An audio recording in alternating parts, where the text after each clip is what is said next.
Syekh Ibnu Athaillah As-Sakandari, Al-Hikam Ibnu Athaillah Pasal 1. Bersandarlah pada Allah, jangan pada amal. Di antara tanda-tanda orang yang senantiasa bersandar kepada amal-amalnya, adalah kurangnya ar-raja, rasa harap kepada rahmat Allah di sisi alam yang fana. Syarah ar-raja adalah istilah khusus dalam terminologi agama, yang bermakna pengharapan kepada Allah Ta'ala. Pasal Al-Hikam yang pertama ini bukan ditujukan ketika seseorang berbuat salah, gagal atau melakukan dosa.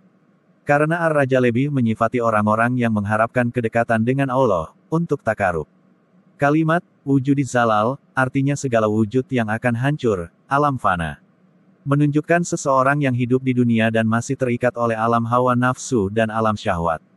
Itu semua adalah wujud al-zalal, wujud yang akan musnah. Seorang mukmin yang kuat tauhidnya, sekalipun masih hidup di dunia dan terikat pada semua wujud yang fana, namun harapannya semata kepada Allah Ta'ala. Seorang mukmin yang kuat tauhidnya, sekalipun masih hidup di dunia dan terikat pada semua wujud yang fana, namun harapannya semata kepada Allah Ta'ala. Jika kita berharap akan rahmatnya, maka kita tidak akan menggantungkan harapan kepada amal-amal kita, baik itu besar ataupun kecil. Dan hal yang paling mahal dalam suluk adalah hati, yaitu apa yang dicarinya dalam hidup. Dunia ini akan menguji sejauh mana kualitas raja, harap kita kepada Allah Ta'ala. Rasulullah SAW bersabda, tidaklah seseorang masuk surga dengan amalnya.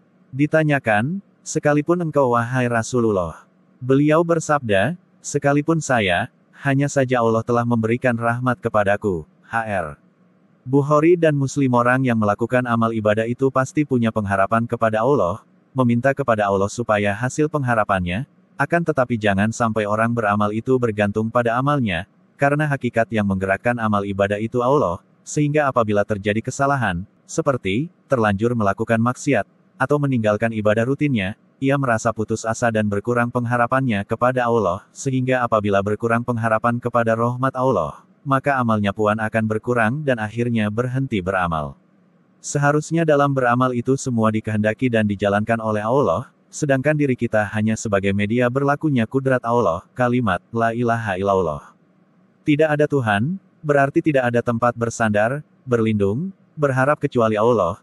Tidak ada yang menghidupkan dan mematikan, tidak ada yang memberi dan menolak melainkan Allah. Pada dasarnya syariat menyuruh kita berusaha dan beramal.